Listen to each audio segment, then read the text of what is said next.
Okay, you're taking a pill. Now, instead of one singular superpower, you get 100 superpowers. All the knowledge, skills, and abilities contained within 100% of your brain. Okay, first off, you gonna get a sore neck because now you can feel all the hairs on the back of your neck and it is gone. Nah, be itchy. It's gonna itch a lot. Second, you're gonna get distracted real easy. You're gonna hear a bird tweeting outside. Look up and be like, wait, hold up. That's the same bird that sang that song yesterday. Did it have lyrics last time? No. Never mind. It was something else. Hold on. Why do they do that? Like, why do birds do that? Then you Google it, and then you're down a Wikipedia hole about birds for the next hour. Third, you're gonna think you can solve world hunger by using both hands simultaneously. But yeah, those are just some of the superpowers you have when you use 100% of your brain. The big lie that humans only use 10% of their brain has been around since the early 1900s. And to be honest, it's a weird thing to believe in the first place. If that were true, the rest of us would be wandering around as super geniuses. And fourth, you gonna watch a ton of documentaries back to back because you gonna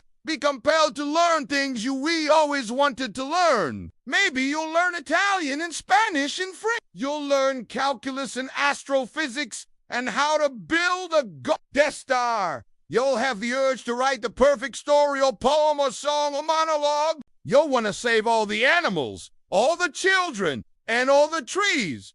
You'll understand exactly how everything works. And you'll understand exactly how everything feels. Which means you won't sleep anymore because you'll feel the pain of the whole world, the suffering of every living thing, and you'll have nightmares about it. Fifth, now that you know how everything works, you'll feel like you can fix everything. You'll feel like you can build something better than the Death Star. You'll set out to redesign society and get frustrated that nobody shares your vision. And then you make a YouTube channel and post videos about how 100% of your brain works. If you use 100% of your brain, it is likely that you would be able to concentrate on any single task long enough to complete it. You'd be overwhelmed by the amount of data coming in through all your senses and the weight of understanding it all. And sixth, you'll age rapidly. You see, before 1925, people thought that Alzheimer's disease came from people not using their brains enough. Then,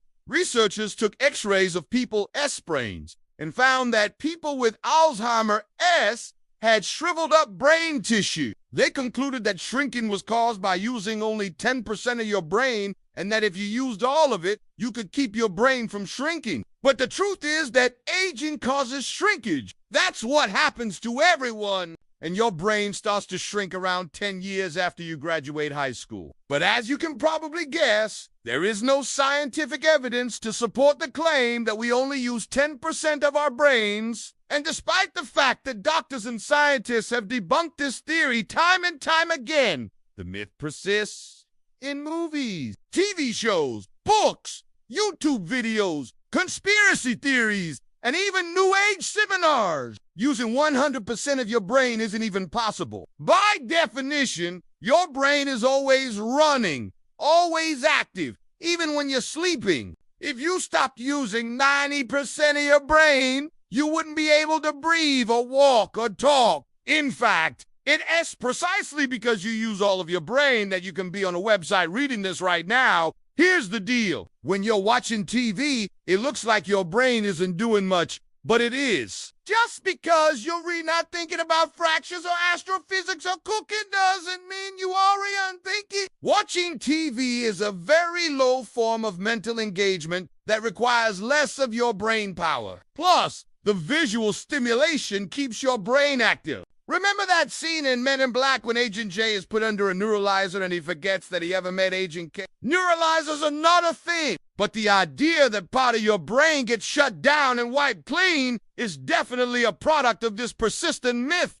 We're just not built that way. Instead, What S more likely to happen is that you LL just get really drunk and wake up the next morning with no memory of what happened the night before. And on that note, if you're over 21, you can now use 11% of your brain. Here's how that works. After 10 p.m., your brain becomes more creative. Your brain makes more connections between concepts that might seem totally unrelated. After 10 p.m., your brain is capable of processing and creating things that it has been trained to process or create. For example, after 10 p.m., you can start writing code without knowing how to code. You can make music that Buck would produce. You can rap faster than Tekken 90. You can cook meals that you've never cooked before. You can make cars go vroom, vroom, and you can make a rocket ship go whoop. You can make helicopters go bowing, bowing. But let's be real. After 10 p.m., you're just playing Mario Kart, trying to run people off the road and failing miserably because your thumbs suck. The 10% myth might feel comforting. It might feel nice to know that you have unused potential just waiting to be tapped. The problem is, it's a false sense of security. It's like walking around thinking you have $100 in your bank account when in reality, you're overdrawn and your account is negative. In both cases, you're not actually any better off than you thought you were. Tapping into the other 90% doesn't unlock any special power. It just means you're finally using your brain to its full capacity.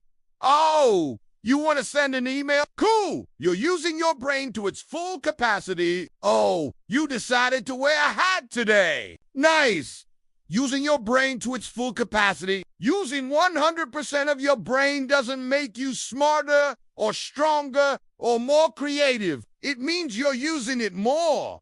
Think of it like this. Let's say you have a friend who can bench press 500 pounds, but he can only lift 100 pounds with his left arm. Would you say he's only using 20% of his left arm strength? No, you wouldn't. You'd say that he just doesn't train his left arm. The same is true for your brain. If you want to be stronger mentally, you just have to train harder. Learn new things. Challenge yourself. Don't worry about unlocking anything. You don't have a secret superpower dormant inside you. You already have one, and it's called your brain. You might have heard that the brain is a computer. Well, it's not.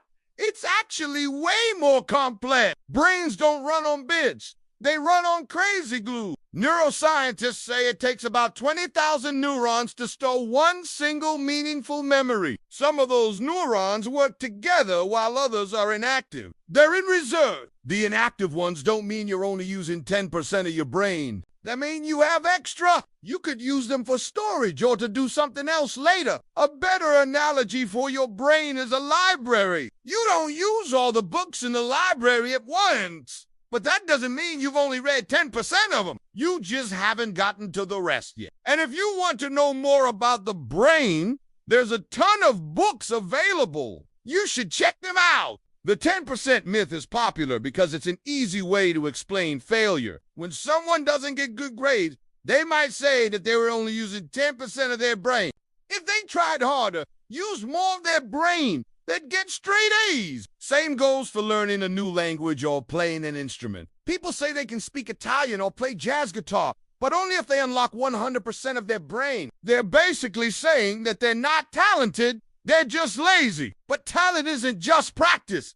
It's genetics, environment, opportunity. Sure, practice helps, but it's not everything. If you practice for 10,000 hours and you suck, it's not because you haven't unlocked your full potential. It's because something else is holding you back. So don't use the 10% myth as an excuse. You don't have to unlock anything. You just have to try harder, try smarter, try something else. And if that fails, well, you can always blame it on your stupid genes.